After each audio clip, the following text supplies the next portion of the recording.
No doubt that the December 7 elections will hold as the most crucial in Ghana's fourth Republican history.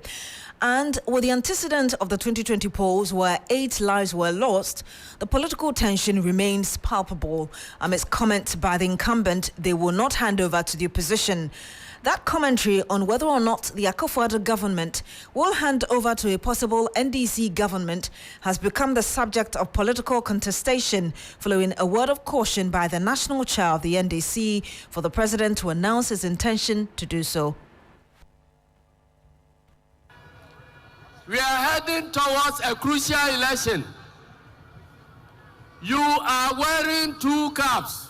You are the leader of a party going into this contest, the New Patriotic Party. But more importantly, you are the current leader of Ghana. So even as your heart desires that your party will win elections, you have a bigger responsibility of making sure that there is a transparent, peaceful elections in Ghana and there is smooth transition to the incoming president without a drop of blood coming out. And so, Mr. President, we have 4 months now to go into elections. We have heard your message on the MPP platform. You are delivering as the leader of New Patriotic Party.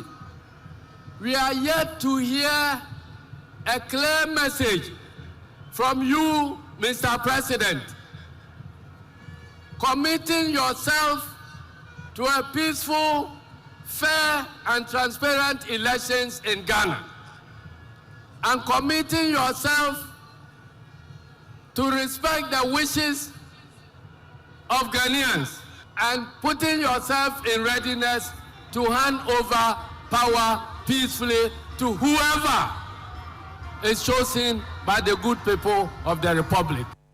And you heard the chairman of the opposition NDC, Johnson Asiedun Ketia. Well, the president, Nana Addo Dankwa Akufo Addo, at a luncheon yesterday, reiterated his commitment to overseeing a peaceful election, arguing that it remains his last challenge as president. This is the last time I'm going to preside over this ceremony. I will willingly step down as president on 7th January. And I do so because I'll be in good company. That of Jerry John Rawlings and John Ajekum Kufuor, who in the Fourth Republic have been privileged by the people of Ghana to serve 2 terms as President of the Republic. It has been the greatest honor of my life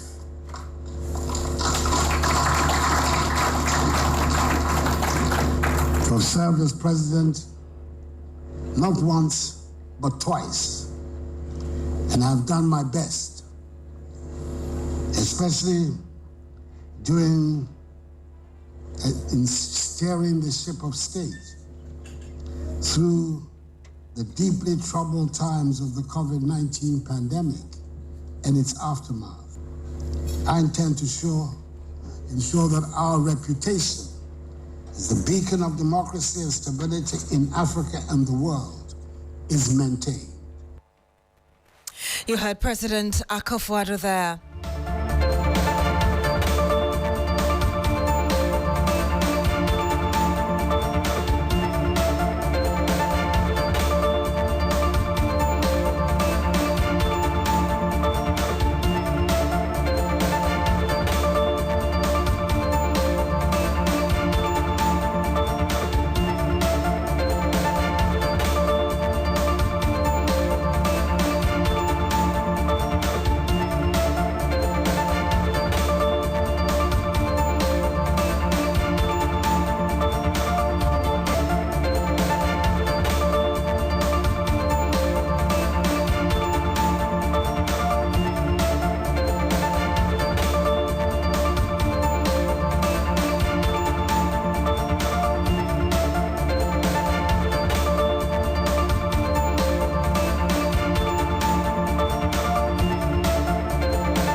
You're still here on the Midday News on Sri FM. Thank you for staying.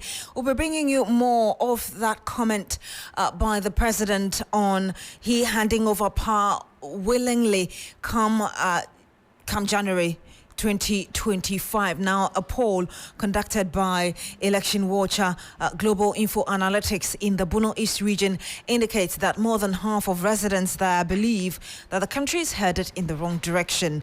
The poll also says that 49% of voters say that their living standard has worsened compared to a year ago, while 13% say it has improved and 29% say it is unchanged. 9% did not have an opinion, and we're joined by the executive director of the Global Info Analytics. We did this survey, Musa Dankwa. He joins us live on the line.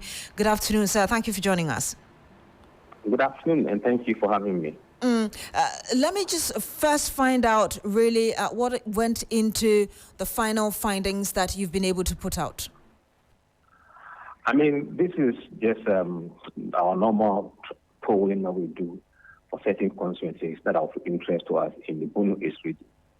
So we sampled a number of voters in all these constituencies. In all, about 1,959 were sampled in 4 constituencies in the Bono East, namely Pru East, Cedar West, Kintampo South, and Techiman South. And the responses are what we've summarized in the report that we are presenting. Entirely randomized survey of voters in those areas. And if you look at this report that you've put out, you're saying that 65% of the residents are saying that the country is headed in the wrong direction, and just a few saying that in the right direction. What informed their decision? What really is it about the economy? What exactly? This is a direct question to voters. It's not based on extrapolation we have made. We ask them direct questions. They believe that we are in the right direction or wrong direction as a country. And normally they take into account everything in totality: economy, jobs, education, everything that revolves around them. And they arrive at the conclusion based on how they feel. So generally, they are telling us that they don't think Ghana is headed in the right direction. About 65% said wrong direction compared to 17% for the wrong direction. Right direction, I'm sorry. So generally, I think they're not happy with what's going on in the country. The last time we spoke, you talked about the fact that what had been put out wasn't likely to change because you asked the direct question of whether or not the people would change their minds with less than 6 months to the polls. Did you have the same narrative this time around in the Bono East region? In the Bono East region, nearly 60% are saying that they are unlikely to change their mind, unlikely. And only 21% said they may change their mind. And 20% or thereabout are neutral about it. So if you look at the Bono East, it's not as firm as elsewhere, where the number is around 80%. We'll have to end it here with you. Thank you very much, Musa Dankwa, Executive Director of Global Info Analytics. Judith Brown is in the studio with us to give us a bit more detail of this latest survey from the Global Info Analytics. Judith, give us flesh to what we were just hearing. Right, and so this particular special poll was conducted in 5 different regions, and that includes the Pru East, Sene West, Kintampo South, and Techiman South in the Bono East region. It indicates basically that 65% of the voters believe Ghana is headed in the wrong direction, 17 believe it is headed in the right direction, 18% of them did not have an opinion. Now, out of this, 49% of the voters say that their living standards have worsened compared to a year ago, while 13% say that it has improved and 29% say it has been unchanged. Well, 9% did not have an opinion on this matter as well. Now, in that findings or this special poll, they also realized that 62% of the voters disapprove of the job performance of the president, while 27% approve and 11% did not have an opinion as well. Now, the question of who is the best president ever headed in this state. And this is relevant at this time. Very relevant. We are contesting whether it was Kwame Nkrumah or all the big 6 who founded Ghana. Yes, and Results were quite surprising. Kwame Nkrumah was leading by 56%. Jerry John Rawlings was next with 36%. John Evans Atta Mills was next with 34%, followed by J. Kufuor with 33%, John Dramani Mahama with 23%, President Nana Addo Dankwa with 9%, Dr. Hilary Liman 4%, and the last person was Edward Ekufuado with 3%. So these were the results for that particular session. Now, for the 2024 presidential election, John Dramani Mahama was leading Dr. Bawumia with 56% to 26%, while Alan Tremanting had 6% and Kwame Bediako had 9%. Now, the rest of the findings had to do with parliamentary elections in these different regions, and for all of them it was led by the NDC, apart from in Techiman South, where the MPP was leading with 59% and the NDC with 20%. So basically those were the summary. That's the summary of the findings. Thank you very much, Judith Brown, bringing us details of the latest opinion poll conducted by Election Watcher Global Info Analytics. We're joined by Dr. Bernard Tutubuahin. He's a political communications and marketing strategist. He joins us live on the phone. Good afternoon to you, sir. Thank you for joining us. Yeah, good afternoon, Beatrice. Doc, it seems obvious that the political leanings of these regions could influence the outcome of the polls, but to what extent should we put emphasis on that? Yes, good afternoon to listeners. I think that that's another good job by Info Analytics. But, considering the characteristics of that particular region, the Blue East, apparently, when you check the statistics, 2020 election, obviously, most of the constituencies, were won by the NDC. And if you check, down from 2016 down to 1992, obviously, it appears to be a safe, region for the NDC. That notwithstanding, I think that what matters most is how the NDC could improve on its numbers in terms of the registered numbers and in terms of getting out the votes, to be behind the NDC within that region. We would appreciate, the extent of job that the MPP is equally, putting up in that region. I always say that research is good, it guides you, but in the area of politics or within the context of politics, what it means is that until results are declared, you cannot claim ownership. As it is, if you are not careful and then you tend to lose certain numbers or you concede certain, figures, then of course it is reducing your strength, even though in terms of percentages, people feel that yes, you've gotten 59%, 56%, so that is good. The question is, what is the nominal figure underpinning, these numbers or these percentages? And that is what, people should start thinking about. That is what the political strategists should be thinking about. Politics is about game. It's a game of numbers. And so you need to concentrate on the numbers rather than the percentages. And I'm sure that if the NDC would want to improve on its strength in these constituencies or in that region, it is about the numbers that will get them to vote. They will get them to vote for them. And that will be the most important thing. I think that, yes, the percentages, yes, but they should also look at it. Again, yes. Let me. Yeah. So what I was going to ask you is that, in as much as you admit this very region could have its leanings towards the NDC, that shouldn't be all, because there are factors that could influence the change. Exactly, and one of them has to do with the nominal figures, all right, coming out rather than the percentages. And again, it is about the strategy, to get the votes out, by December, for it to have an advantage.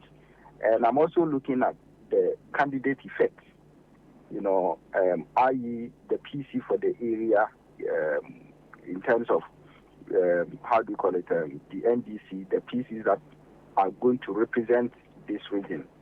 To what extent are they going to influence voters to be able to draw, votes, not just for him or her seat alone, but again for the presidential candidate.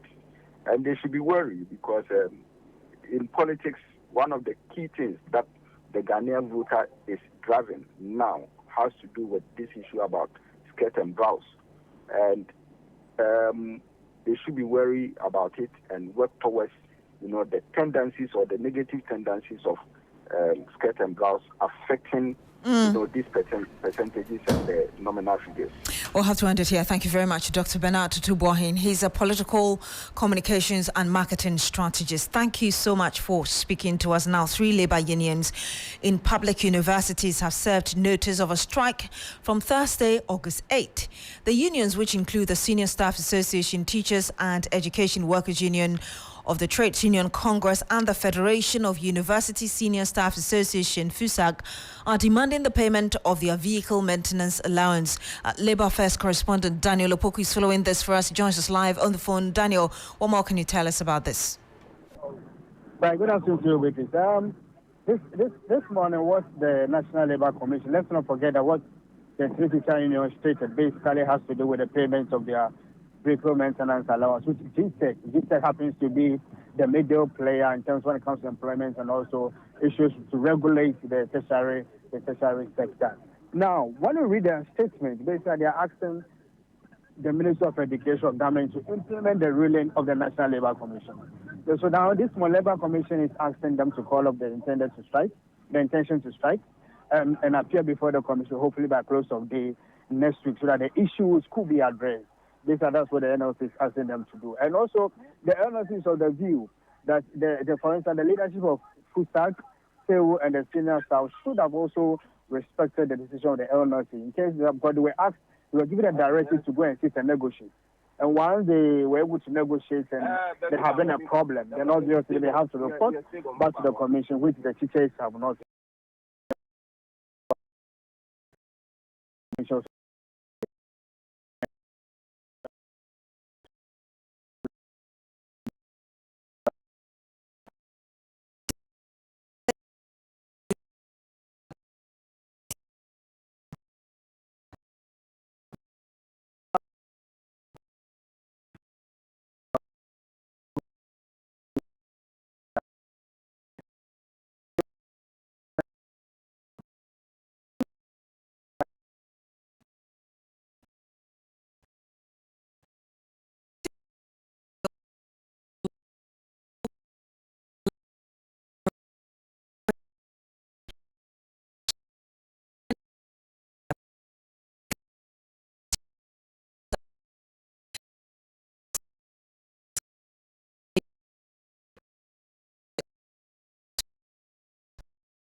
Of exclusive breastfeeding falls short of the WHO recommendation for breastfeeding. The report also notes that 2 in every 5, that's 41,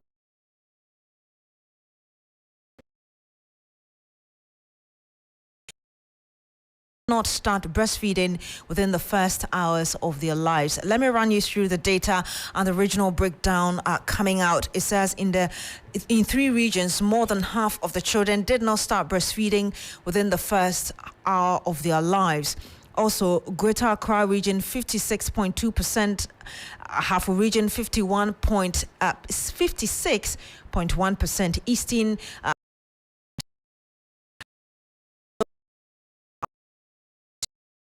with 6%. Again, exclusive breastfeeding, the national figure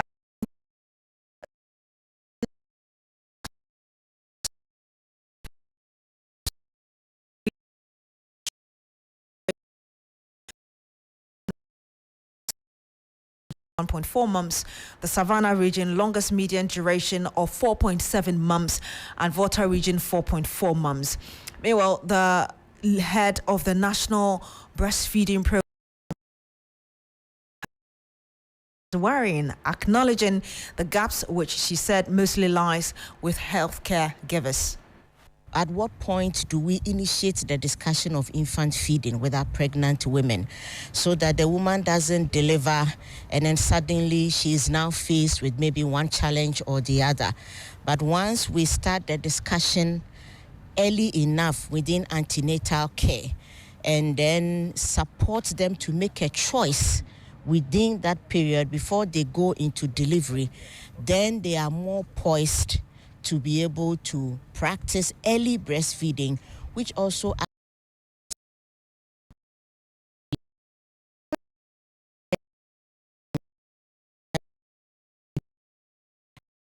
challenge continues like that. So the health system is looking at ways that we ourselves also can initiate the discussions early. We want the family members, most importantly, our partners, to support us. The exclusive breastfeeding period can be challenging. The whole action of breastfeeding is superior in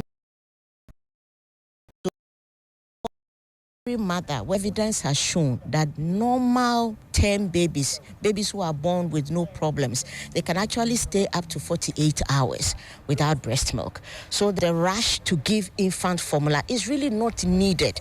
And once we start, it is difficult for us to stop it. Of breastfeeding itself, the baby taking the breast into the mouth, forming a teeth, and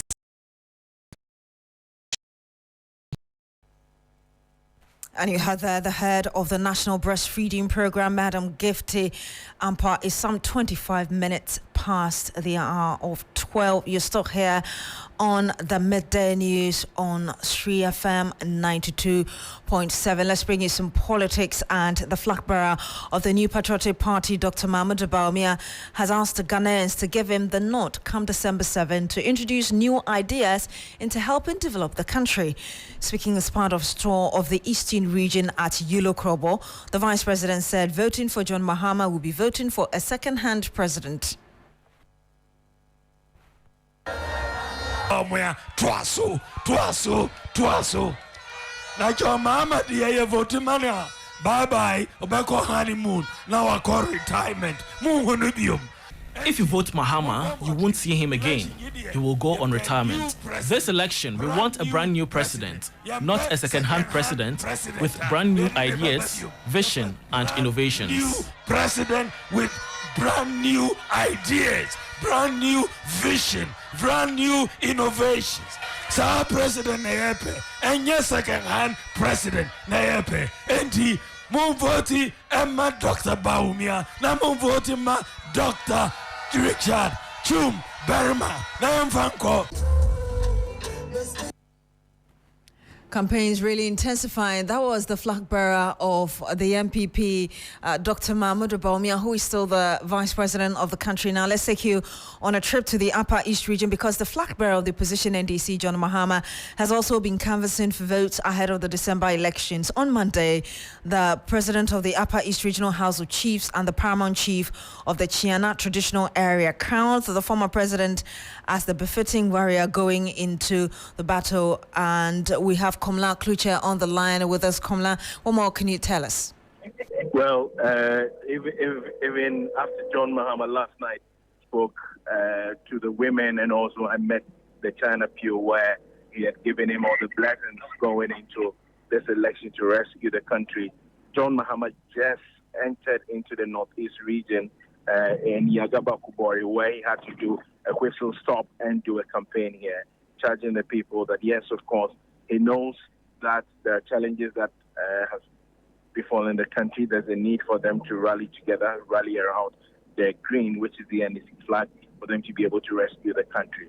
But speaking specifically on the issue of what the China Pew did, it was a traditional ceremony, sort of, to speak, where, I mean, once the president of the Upper East Regional House of Chiefs gives you the blessing, and this is not the first time, I must say that during the time of the late boss of John Mahama, John Evans Atta Mills. He was also here. He was crowned the same way, and he also became the president. And so the expectation from the people of the China area is that the blessings of their overlord would follow John Mahama, and he will go into this election securing victory, but most importantly, doing what is needful for the country to come out of its economic doldrums and taking out of the quagmire the MPP has been able to level. Let's listen to John Mahama and what he had to say last night.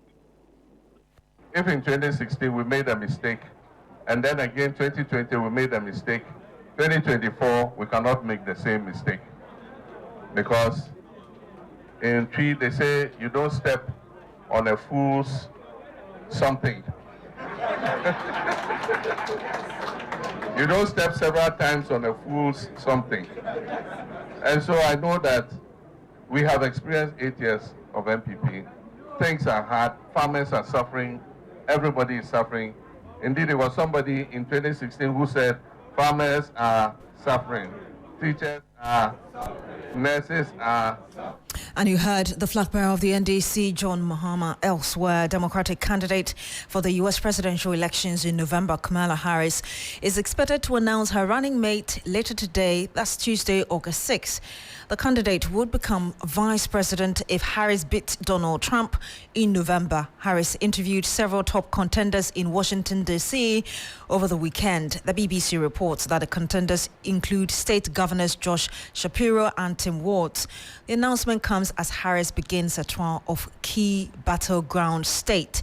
Now, the latest data from CBS shows that Kamala Harris versus Donald Trump is currently too close to call. Nationally, Harris holds a 1-point lead. Across battleground states, it's level. Trump enjoys a small lead in a few states, Wisconsin, Georgia, and North Carolina, but the race has tightened since Joe Biden bowed out. And that's it for the news here today. My name is Beatrice Adu. Log on to shrinews.com for more news. Have a good afternoon.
Hello, good afternoon. Welcome to Business Daily on 3FM 92.7. Coming up, Institute of Statistical, Social and Economic Research, ISE, recommends streamlining taxes and fostering private sector growth to boost Ghana's economy for final half of 2024. We'll bring you details of that. Also, ratings agency Fitch hints at upgrading Ghana's currency after successful completion of restructuring of foreign currency denominated external debt with private creditors. Plus, expert calls for investments and private sector participation to unlock Ghana's energy potential.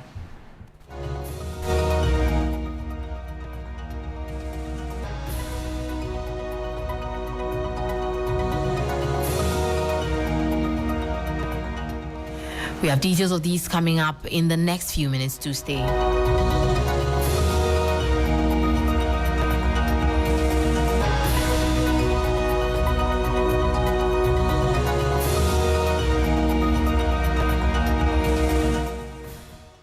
Thank you for staying. So in its post-mid-year budget review, the Institute of Statistical, Social and Economic Research has outlined key recommendations to stimulate Ghana's economic growth, reduce unemployment and enhance fiscal stability.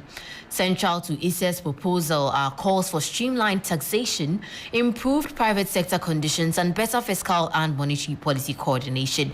The following News Desk report has the details.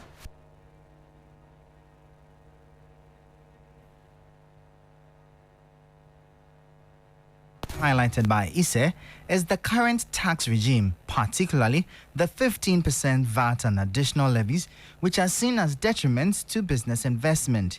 Isse advocates for the consolidation of various taxes to create a more conducive environment for private sector growth, which is essential for business creation, for job creation and economic diversification.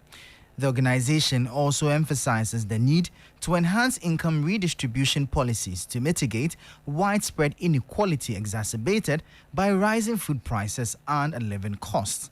The think tank also suggests stringent monitoring and evaluation of tax incentives to ensure they genuinely contribute to job creation and foreign exchange earnings. In terms of debt management, Isse urges the government to engage with international institutions for cheaper funding alternatives and to legislate a debt ceiling to maintain fiscal discipline. On the monetary front, Isse calls for effective coordination between the Bank of Ghana and fiscal authorities to stabilize prices and exchange rates to support sectors like agriculture and light manufacturing through the Development Bank Ghana. Isse also stresses the importance of targeted funding for SMEs, particularly those involved in high-level activities such as agro-processing and ICT.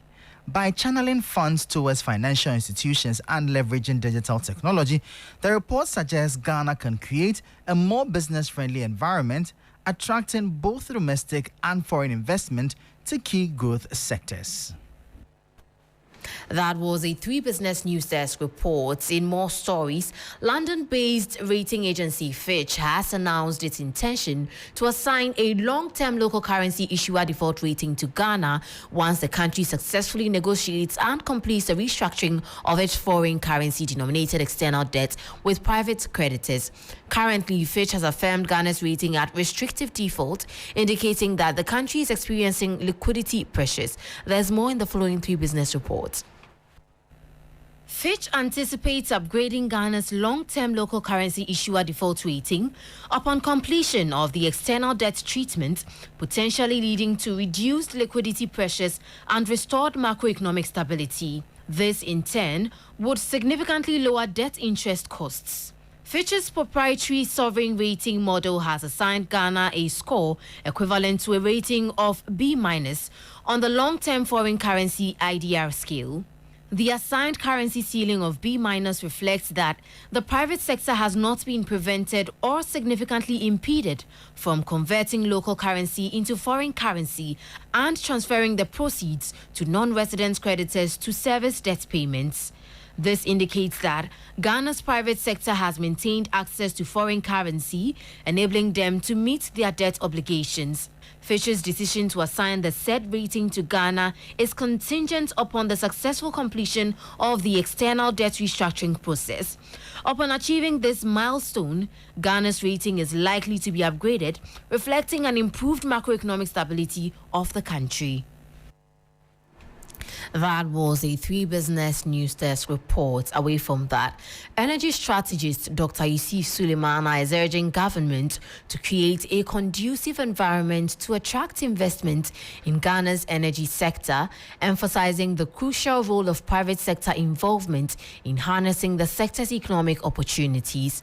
This call to action follows the African Development Bank's country focus report on Ghana, which recommends increased resource allocation to the energy sector to achieve SDG goals, drive structural change, and bridge the gap with top-performing developing countries. So going forward, we need to be deliberate to be able to achieve these SDGs. We need to be deliberate. We need to be strategic in putting investment where it requires. And on top of that, we have to create that enabling environment to be able to attract that. One other area that requires a huge amount of investment, not really directly, but we can lubricate the sector, is the renewable energy sector. We have huge potential, especially solar. What we need to do with respect to the solar, now I think we've been able to give some kind of incentive to the panels. Panels, they are not enough. I believe the other components like the batteries and then the other major components, we have to look at how we can make it easy for people to be able to run that kind of business. And I think creating the enabling environment to attract private sector to enter into the space is the way to go. You heard the voice of energy strategist Dr. Yusuf Suleimana. Meanwhile, the General Agricultural Workers Union, GAWU, has expressed concerns that food prices in the country could remain relatively high for the rest of the year due to institute effective policies to enhance the agricultural sector. Recently, the Peasant Farmers Association of Ghana released a report revealing that over 80% of farmers in the country have yet to be registered under the Planting for Food and Jobs Phase 2 project, which aims to enhance the country's food security. Speaking to 3 Business, General Secretary of GAWU, Edward Karewe, stated that the delay in addressing illegal mining is adversely affecting food production efforts in the country.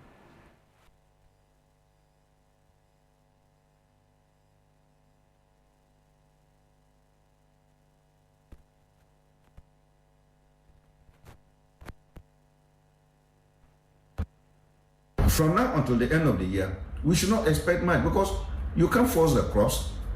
The farms are not even there. Farmers have cut down their farm size because of cost of production, land preparation, inputs, and so on have cut down. Apart from that, fertile lands have been used for galamsey. You see, the lands that we can use for farming have all been used for galamsey. Even existing farms have not been spared. Maize farms have not been spared. Plantain farms have not been spared. Cocoa farms have not been spared.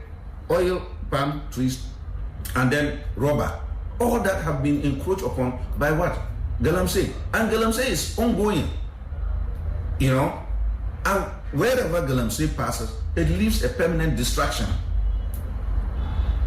particularly for the purpose of food production. You can never do food production where there's galamsey, because you need to reclaim the land and then allow it to. And we don't have the capacity, and there's no even an attempt to reclaim the land. You heard General Secretary of GAWU, Edward Karewe there. Well, that's it for Business Daily here on 3FM 92.7. For more stories, kindly log on to our website on www.3news.com. My name is Manu. Afful. Do stay tuned. Urban Blend is up next with Black Rasta.